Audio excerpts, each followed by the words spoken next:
Welcome to another episode of Long Distance Short, GiftBasketsOverseas.com's podcast, where we talk to real people about the triumphs and tribulations in all kinds of long-distance relationships. Your host is Allie Winters, an international gift consultant who's found success in her own long-distance romances and friendships. And here's today's topic: long-distance relationships in the time of COVID-19. Allie's talking to Carmen Monroe, Director of Marketing at GiftBasketsOverseas.com and former mental health professional, and me, Sempronia Hobgood, Social Media Marketing Manager at DrinkableGifts.com. We'll be talking about the ways coronavirus has changed everyone's lives, including forcing everyone to have long-distance relationships, and our best tips for coping in these difficult times. Let's jump right in, Allie. Hello, everybody. This is Allie again in our long distance relationship podcast, Long Distance Short. And we decided to cover this topic too, just for the sake of sharing some great tips with you. Today with us, we have Carmen and Sempi, our guests who I really like to talk to. Hello, ladies. How are you? Hi, Allie. It's good to be here. How are you? We're apparently in sync today. That's not so surprising, though. We've been in sync for a long time. Yeah, totally. And, well, I think you can agree with us that we just cannot skip this topic. I mean, of course, I know that so many people and so many podcasters talked about it, probably, but long distance relationship and long distance in general is everything about us. Yeah, I think it's absolutely necessary. And one of the reasons so many people are talking about it is that so many people are interested in hearing about it. And so much has changed in a very short period of time. Mm-hmm. And, so people are just kind of trying to manage what they know about it, what they can do about it. It's, so there's tons of information and people are just sucking it in like a sponge. Right. And long distance relationships have sort of become the norm, right? Like yes.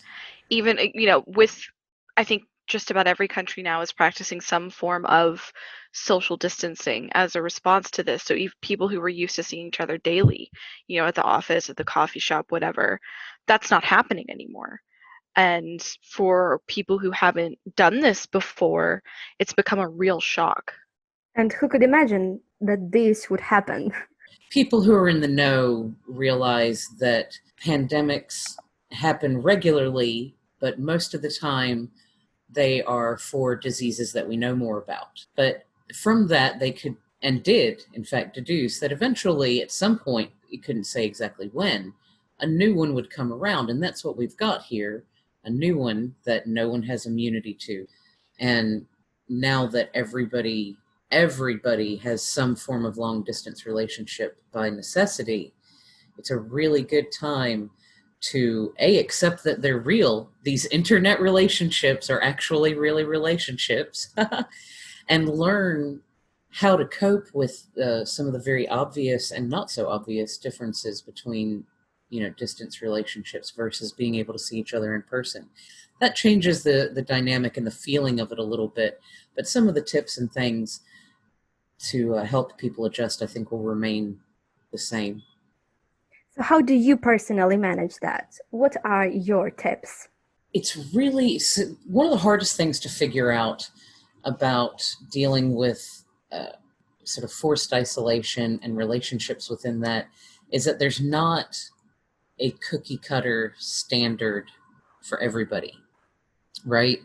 It's going to look a little bit different for everybody because everybody has different needs and everybody has different boundaries, and people have sort of different sort of internal meters for how much engagement with other people they actually need, right? This is what we talk about, introversion and extroversion, right? Mm-hmm. There's the joke going around on social media that introverts are like, yes, we've been training for this our whole lives, right? Yeah. and that the extroverts are like, oh my God, they're dying, sort of inside. Yeah. And it's funny, and it's not, not everybody is on, either extreme. Most people are some sort of, they're introverted sometimes and extroverted at others. And it's sort of a spectrum. But what it comes down to is sort of how you recharge your mental and emotional energy more often than not. Oh, I was just going to point out, No, I think jump there's in, yeah. also a difference. So I'm an introvert, right? I love it at home. Me and my cats could sit here for days and not care, or so I thought, right? And then the option to be extroverted got taken away from me, and suddenly I find myself like, Mm-hmm. maybe I wanted to go outside. Mm-hmm. You don't know. Don't judge me, coronavirus. And I'm stuck at home. I don't have the choice anymore. So just the mentality of this is no longer an option. This is something that I have to do for the safety Yes. of myself and the safety for others, right? You know, I fall into this sort of sweet spot of where I'm young, I'm relatively healthy, I'm not immunocompromised. So for me, it's not a huge risk. But I'm a carrier, right? So it's irresponsible for me to just Yes. go about as though it's no And big deal. everybody is. Right. I should point that as that's not unique to Sempe. If you don't have the virus or you're not showing symptoms, that doesn't mean you're not necessarily spreading it. And there are people around you who are at risk. So necessary PSA, we're all potential carriers. Sorry, Sempe, go ahead. Yeah, no, that's exactly my point. So, you know, even introverts who like being alone only like it because there's a choice, right? There's that free will thing that all humans just love and crave naturally, I will right? jump in here to say that I was really shocked, but this is really, really true. I'm myself an extrovert, and my boyfriend, who we had the long distance relationship with, he's an introvert. And I found him to be speaking to me more, and I found him to be kind of connecting with me. Also, he has some kind of situation that he cannot be at home right now, so he stays in the dormitory with total strangers while I'm at home with my loved ones. And he really needs this support, and I totally try to give him as much as I can, just to show him that he's not alone, that maybe to just distract his attention. So yes. Well, it's really not, I think. And this is a great segue into my first sort of tip. One of the things to remember is, regardless of if you're an introvert or an extrovert, or you kind of slide around the spectrum, you know, everybody has been affected by this massive change. And if you know, in the case of your boyfriend, you know, sure, he might be an introvert, but he's not being introverted right now in the place that he would have first chosen to be, right? He's isolated in a place, you know, surrounded by strangers. He maybe doesn't trust them to care about his health as much as his family would or his close friends would, right?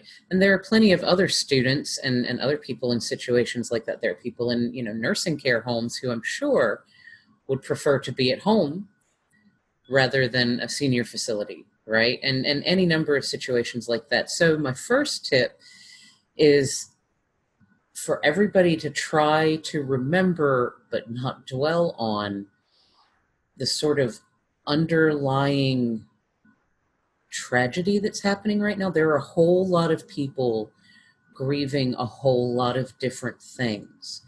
And the most obvious is people who have passed away from the coronavirus, right? And there are plenty of those. And so there's a lot of that kind of grief happening for all of the people that they have left behind. There are people, but it goes deeper than that. It's not just about just this loss of life. People have lost jobs. People have lost a basic sense of trust in some places for certain organizations or authorities that they felt like were supposed to do things differently. A number of people have been shocked that this could happen. So there are all kinds of different little losses and big losses. Even the ability just to go to the grocery store and find the toilet paper on the shelf. And we make jokes about it, but all of these losses and changes pile up, and we all need to remember exactly what you're doing. People have got to go the extra mile to reach out and check on one another. Yeah, I also read this one article about this basically massive trend, I don't know how to call it, about buying toilet paper. So this way, people are kind of trying to control the situation as much as they can. They think they will control at least some aspect of it. Of course, it doesn't mean that they will use them, but who knows, like, at least they did something. Right. Right. Yeah. Go ahead, Sempe.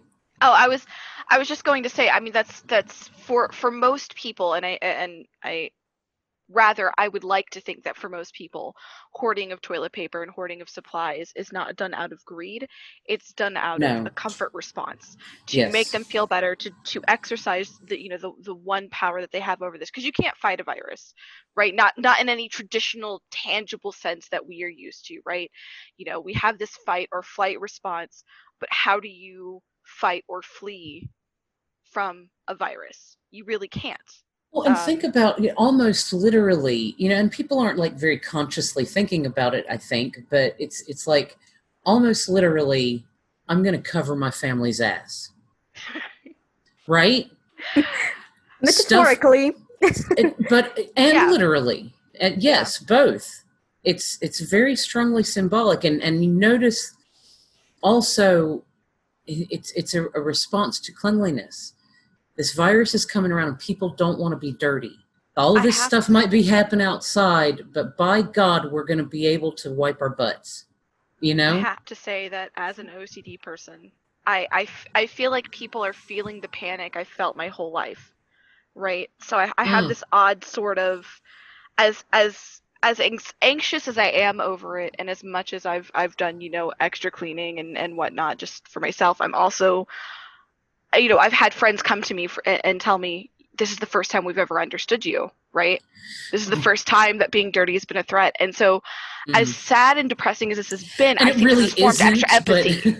Yes. Right. Yeah. Right. I think this is really forming for the first time a really true understanding of people who go through this on the regular, not just when there's a virus. And I think that a lot of I want to say sort of group bonding is happening because we're all experiencing the same fear, and that's breaking down everything else. And that's sort of what I'm choosing to focus on, right? When I think about the coronavirus and I think about what it's doing to our world, I try really hard not to think about the negatives. And I'm seeing people get so creative. I think that often trauma in life sparks art, right? And we see this. It has always been like that. Yes, it is. This is not a new trend, right? But we're sort of seeing, a worldwide just artistic spark. People are posting these incredibly creative videos online. They're Allie, when we were talking about this, you mentioned that trend where people are recreating famous works of art sort of in photographs, right, with whatever's lying around their house. And so we're as much panic as we're seeing, we're also seeing an incredible amount of beauty and creativity and originality.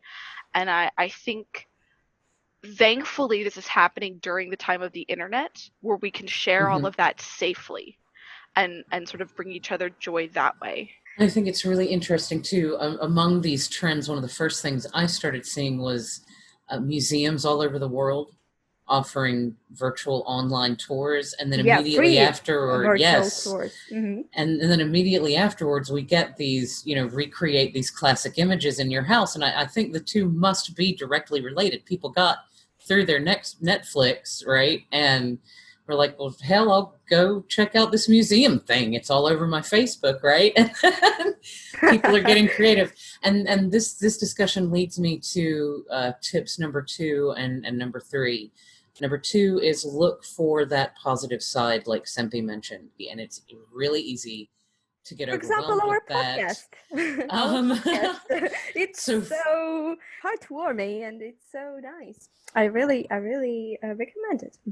Yes, indeed. So take the time to find positive things, or even completely unrelated things, and think about, as Sempi has been doing, as tragic as many aspects of this thing are, we are being forced to learn a whole lot really fast.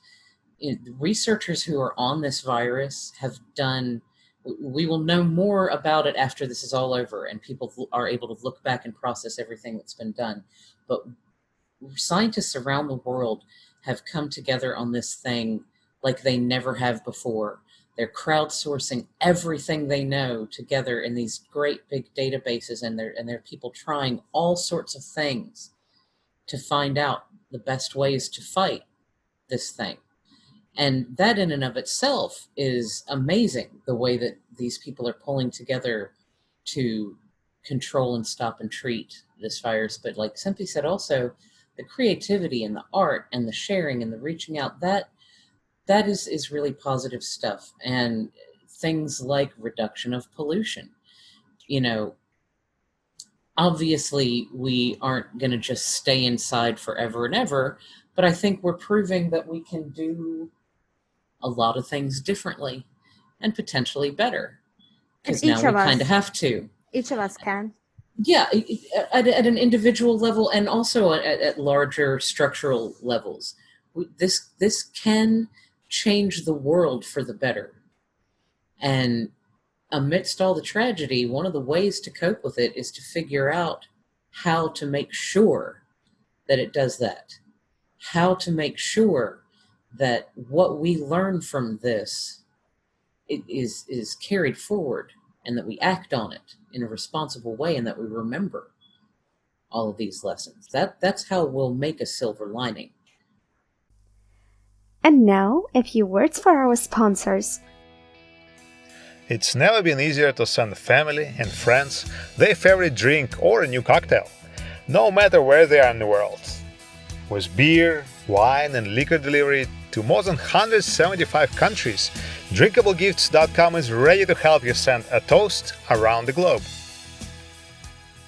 And then the other tip, getting creative. But also honor yourself. There's a whole lot of memes out there going around right now about, this is a great time to learn something new. This is a great time to pick up a new hobby. And it is, but only if you're feeling it, okay? Like, if you need extra time to rest, if you need extra time for self-care, then it's a great time for self-care. This is going back to how there's not one cookie-cutter way to cope with this. Some folks are really overwhelmed with just the stuff to get day to day. Lots of people are homeschooling children and juggling a work at home job with their partner in the next room also juggling their work from home job now. And that, that is really, really hard. And I don't blame you if you don't want to learn how to play the piccolo right now. That's as somebody who is now working from home with my partner, who's also working from home for the first time ever, that meme going around saying to make a fake office associate, right, and blame everything that happens on them. 12 out of 10 advice, right? It started as something that we were sort of doing sarcastically, and I'm not saying that we do it terribly frequently. It's also not imaginary office assistants. We've decided it's our cats. But it will make us, laugh at really random times, just like, oh man, Mouse didn't do the dishes. That sucks, right? Like, so it lets us blow off steam before we start blaming each other, because we're both going through this, and he's been fantastic in dealing with my anxiety, and I've made really interesting food. That's been my contribution, as I'm becoming a real apocalypse kitchen wizard. But I do encourage people to find the humor where they can, even if the advice seems silly, and like, try it out. Okay, worst case scenario, you were right, it was silly and it doesn't work for you. Best case scenario, the silly thing actually turns out to be one of the things keeping you sane. Yes, silly's not always bad, and that's I'm a really serious person, and it can be really hard for me to let go and be silly.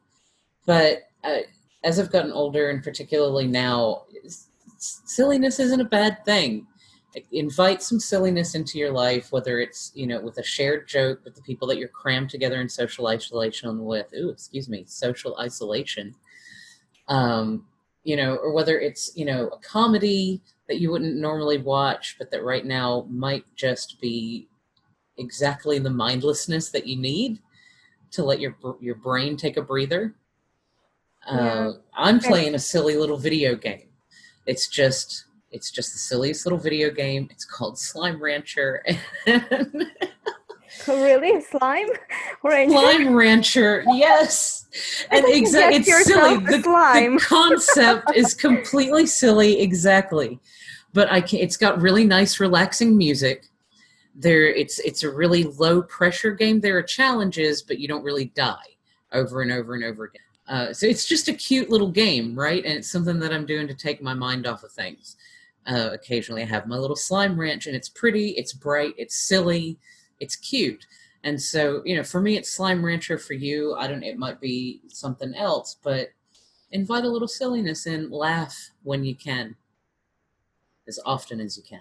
I totally agree because silliness is much, much better than home violence, right? I've read the article recently that there is more and more home violence, especially when parents just try to, release their feelings on their children.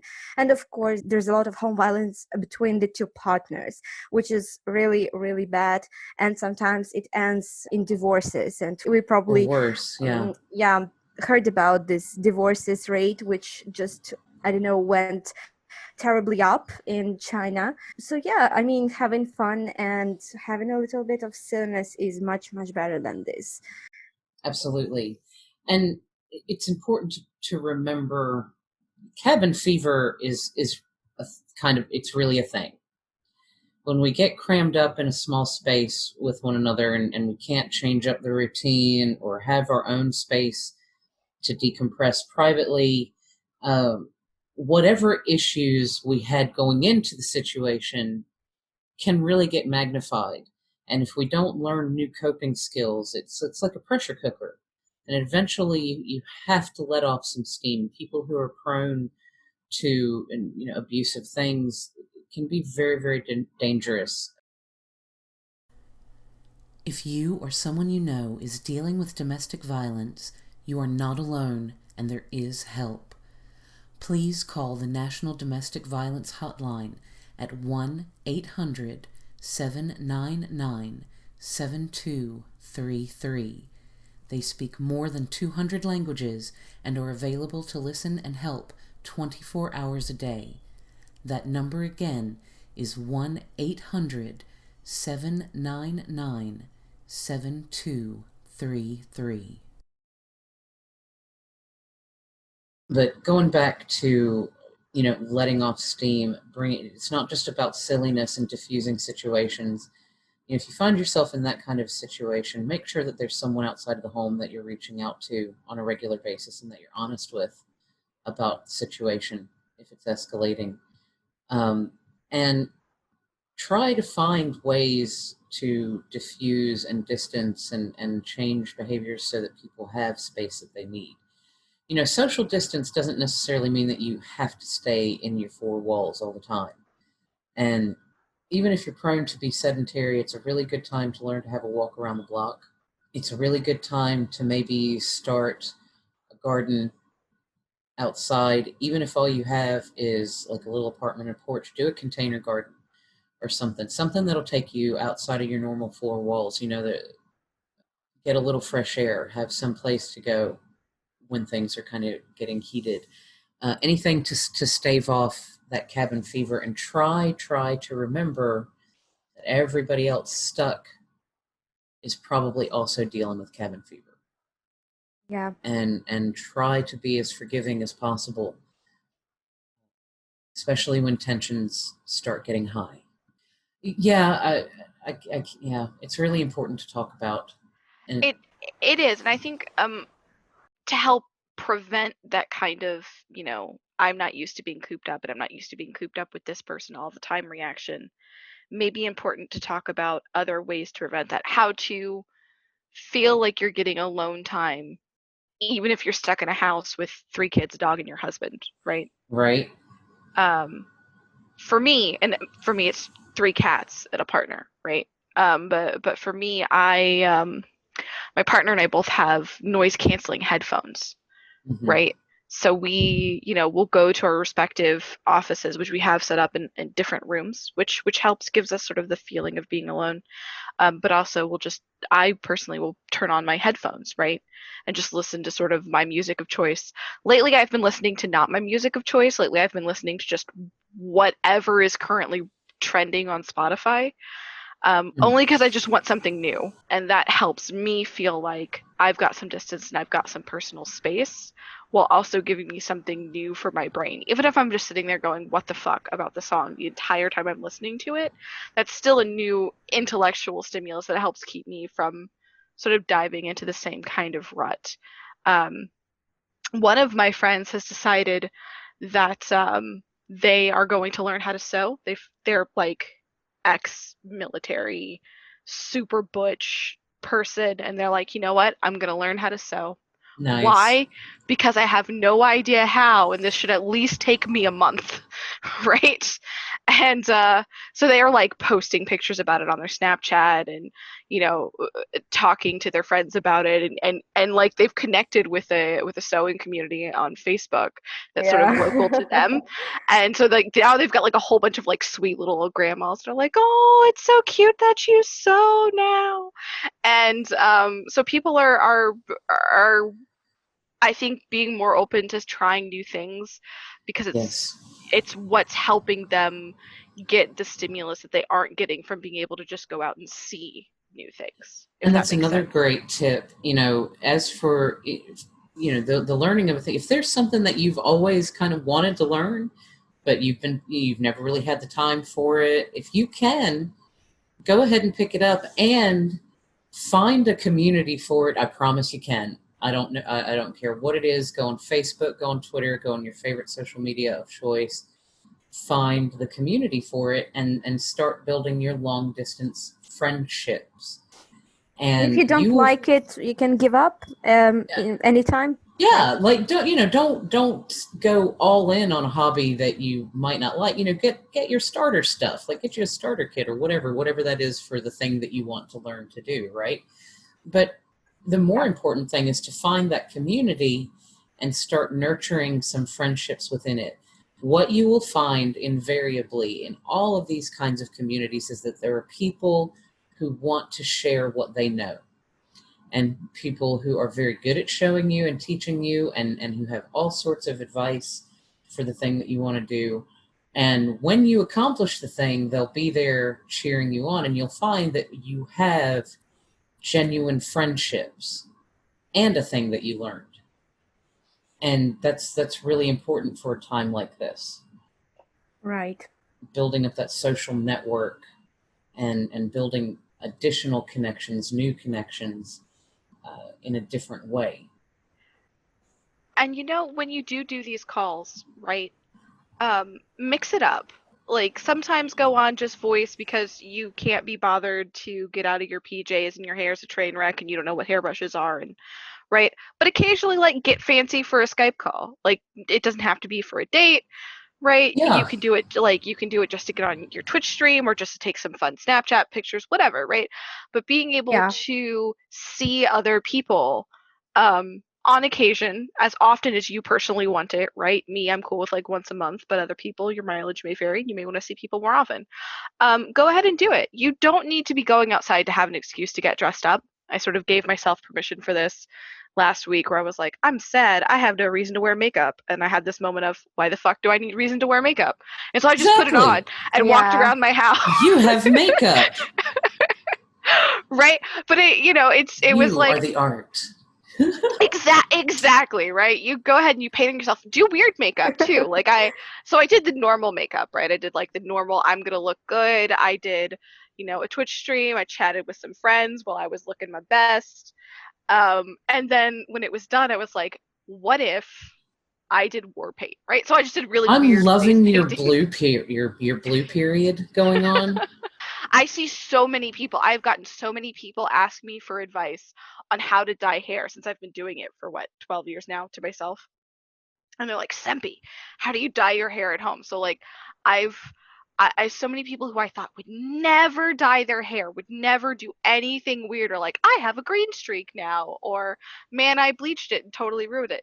Don't be afraid of doing that, right? Anything you do, dyeing your hair, cutting your hair, wearing new makeup, changing your wardrobe, right? It can all be changed later if you decide after the coronavirus that maybe you want to go back to your old self, or maybe you want to create even yet a different self, right? And if you wanted green hair, but it's, for example, I don't know, groundish, you can just sit at home and you shouldn't use the Yeah. camera, right? So, and the quarantine is probably not over for the following weeks, so that's fine. Black goes with Right. everything and covers a multitude of dying sins, Exactly. And you can always like buy hair to dye that isn't your own, and just Yes. but it's getting slowly harder to do. Yeah. As Amazon is saying we're shipping only essential stuff for now, and other stores are saying nope, not even opening our doors, but you can still find it for now, and you can always find it for after. And again, if you don't like it, you have plenty of time to change it before we all get to go out in the sun again. Oh, and I was just going to say, if nothing else, it'll be a fun little like memory book for when it's over, like my Indeed. post-apocalyptic album, right? Mhm. Test one. And that's another thing too, now that you mentioned that, supply lines and Amazon changing the way that it's delivering, and there are a lot of changes in the realm of how we get stuff. And I think that it's also really valuable to have changes in the ways that we think about our stuff and the ways that we think about getting our stuff. So that leads me to another tip, which is take a look at the stuff you have.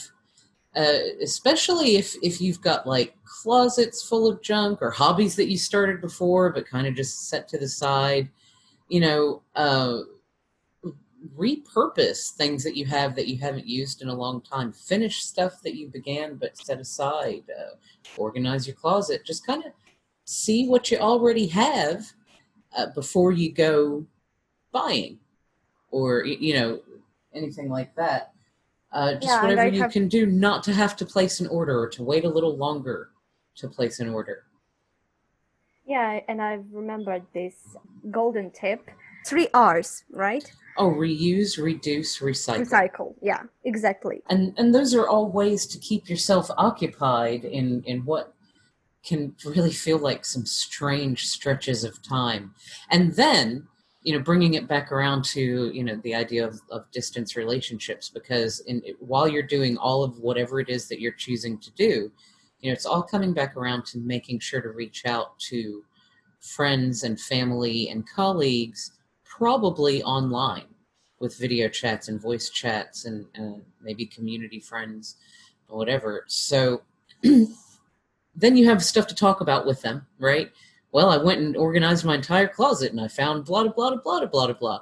Or, I remembered that years ago I started this thing and I got all super busy and life happened and I found it tucked away in the back of a drawer. Those are really great things to bring to the conversations with the people who are also, social isolating with you, together but distantly. So yeah, no, that's an pulling things out of your closet and making, finishing that thing that you started ages ago is a great way to do it. But if you don't have anything, or nothing's really, sparking joy, as a certain famous Netflix celebrity would say, you can always start something new, right? And it doesn't have to be something physically tangible, right? Because we mentioned you can't go to the craft stores, you can't, go and do that. So you can do other things. You can start an online blog. You can start, trying to perfect your vocal lessons. There's a ton of videos for that online. Or in the instance of, myself and some coworkers, Carmen being one of them, you can start doing some outreach, some help work. We got together with our boss, and we were trying to figure out a way to sort of help, right? That's one of the reasons that we keep coming on this long distance podcast, is because really at the core of everything, we want to help bring people closer together. We want to help people in their time of need, and we said, what can we do to help make sure that people who need it most get masks and other PPE in areas that are hardest hit, and in areas that don't have those supply lines right now. Yeah. Mm-hmm. And we sort of put our heads together, and we were like, well, first off, we need to give other people the ability to do that too. How do we help them pool their money together to even make these purchases and donate these masks and PPE. And because of this conversation, Masks for Doctors was born.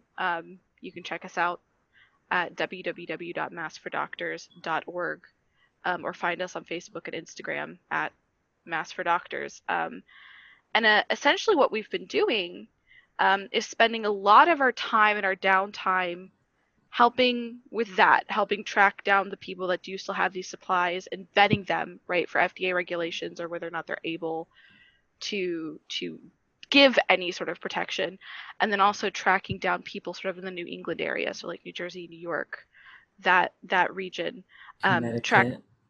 Connecticut, DC, I think Pennsylvania as well. Yeah. And so we're tracking down not only doctors and nurses, because obviously they need them, right, but sort of the people who are less thought of, but just as important. So, pharmacists, dentists, first responders, healthcare workers, and like nursing homes or rehab centers, right? Smaller practices and clinics. Right, who don't have quite the leverage that, a national hospital would, but are still seeing patients. So many doctors who are doing private practice and who are doing specialized private practice are now going, nope, we'll treat corona patients as well, and they still need this protection.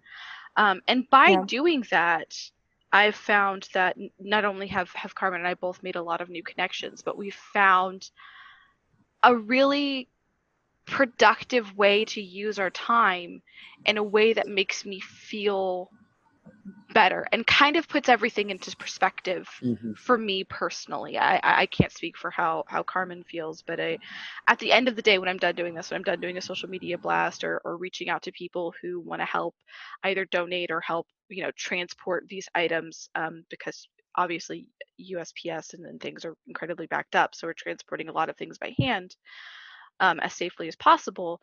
I feel like, maybe I didn't go out today. Maybe I didn't, put pants on and go to the grocery store and physically save somebody, but I helped facilitate moving a lot of much needed products that are helping keep people who need it most safe, and helping do something to sort of stem the impact of coronavirus. Absolutely. There's almost no better way to help heal your own issues than by spending your time focusing on helping others as much as you can. You don't have to go out and start a charity. There are all sorts of ways to take a little bit of time out of your day to help others. One thing, and every charity ever, including masksfordoctors.org, needs this.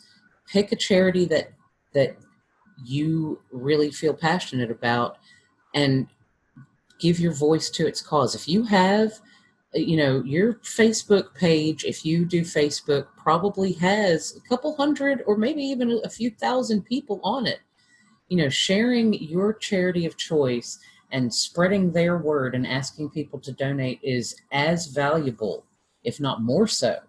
So you can do things like share your passion. You can help people one-on-one. Do you know the answer to something that somebody's struggling with? Like, I don't have kids, so I'm not homeschooling, but I have a lot of friends who are also teachers, and they're sharing all of these great resources for people who are homeschooling. I've got a little list of all of these little resources, and when I see someone in my network ask a question, I answer them if I know the answer.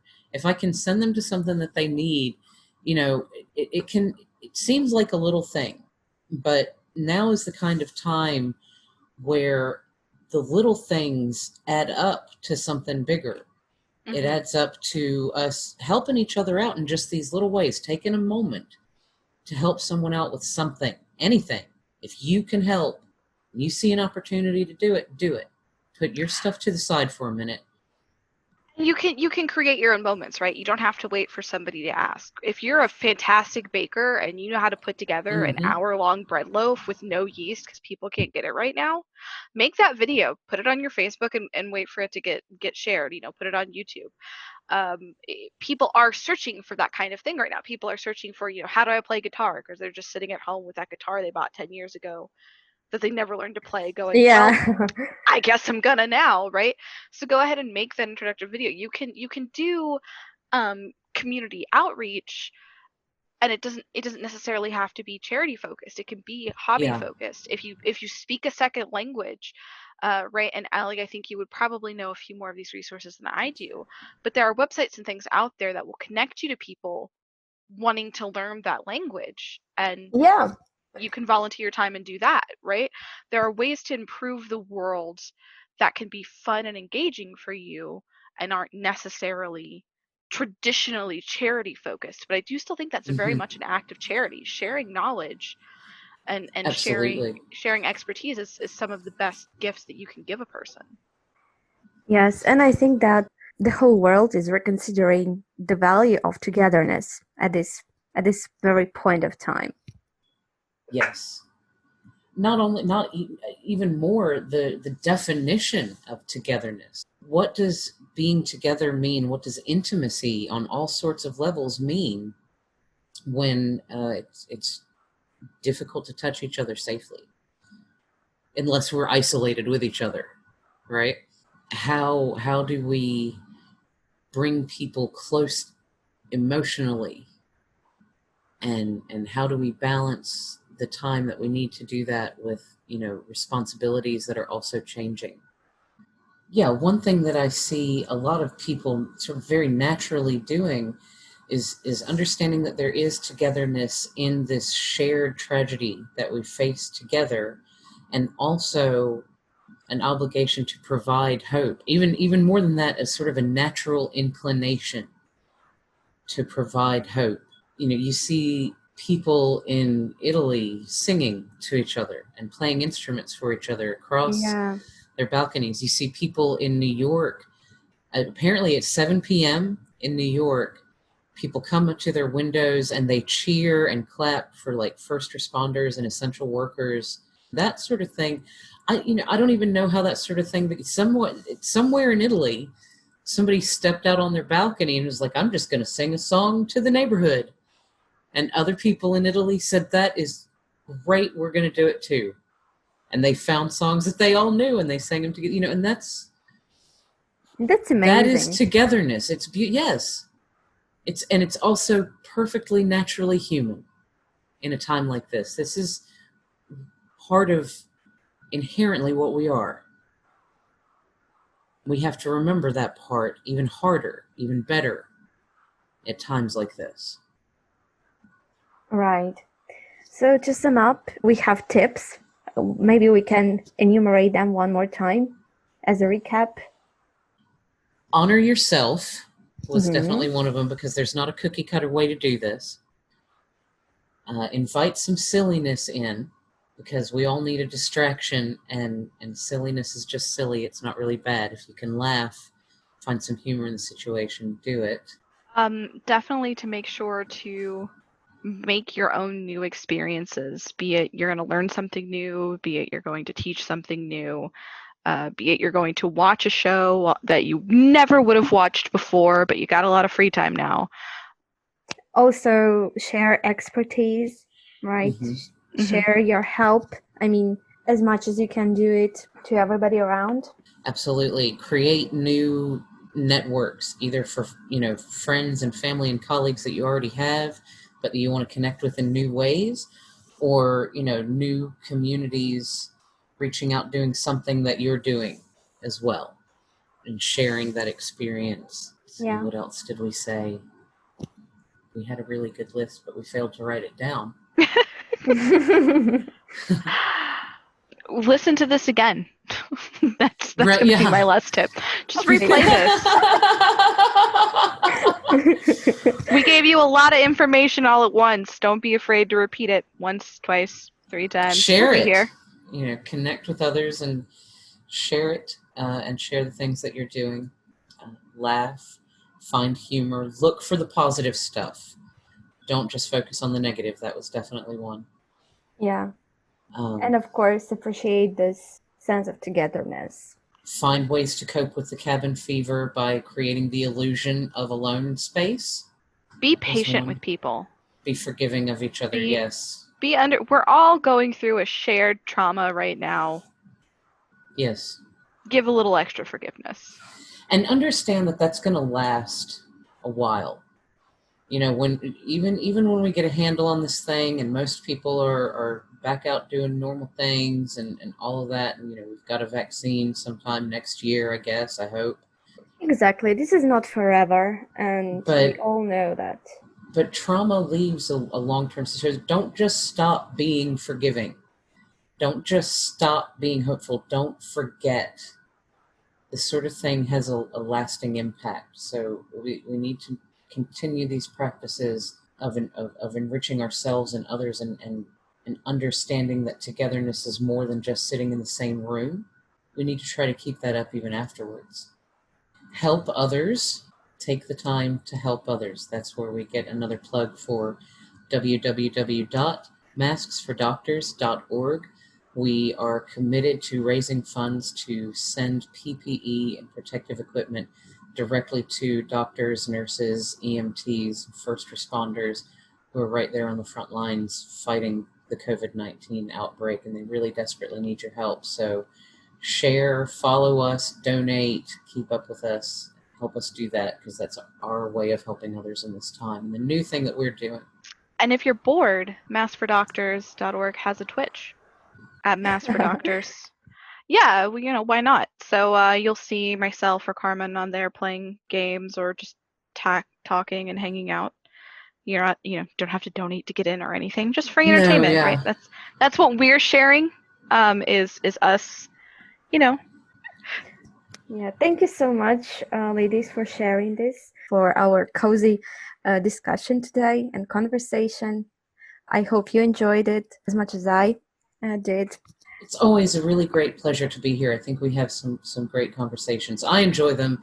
I really hope that other people do as well, and I hope that they find it helpful. Thank you again for inviting me, as always. Yes, thank you so much for including me in on this, giving me a chance to talk and say hi to people, and hopefully, you know, there's at least one person who listens to this and goes, oh, good, now I know something I can do for the day, and feels a little bit better. If that happens, then I feel we've succeeded. Yeah, totally. So if you're listening to us right now and you have some feedback for us, if you're really enjoying or you're not enjoying, let us know. Just send us the email to podcast@GiftBasketsOverseas.com. We are always happy to reach out to our listeners. Once again, thank you so much, and we'll see you in a month's time. Hospitals around the country are running out of critical protective gear needed to handle the rapidly increasing cases of COVID-19. You can help them get the PPE they need to safely treat patients and not become infected themselves with a quick donation to masksfordoctors.org and their nonprofit partner Cogeco. Just $20 covers the cost of a KN95 mask, full face shield, and protective coveralls for one doctor or nurse on the front lines, and donations over $200 are tax deductible. Donate today at masksfordoctors.org. Thanks for listening to Long Distance Short, GiftBasketsOverseas.com's podcast with real people and real long-distance relationships. Make sure to subscribe and keep tuning in for new episodes every month. Make sure to drop us a line at podcast@GiftBasketsOverseas.com. That is podcast@GiftBasketsOverseas.com.